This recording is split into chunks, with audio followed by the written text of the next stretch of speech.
Ito ang ating bagong clover set for women. Ang necklace ay 11.25 grams at ang earrings naman ay 3.75 grams plus 18K one-touch lock.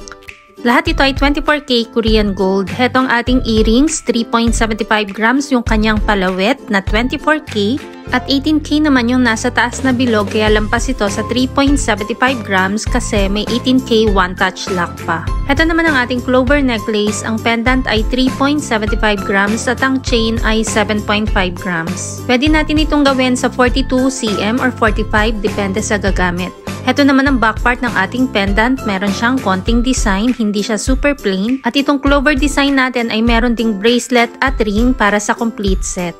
Ang rate ng gold ay nagbabago everyday kaya hindi natin nilalagay ang price sa video. Kung nagustuhan mo ito, magtanong lang ng updated price sa Mabenta kay R Jewelry or kay Michelle Yu.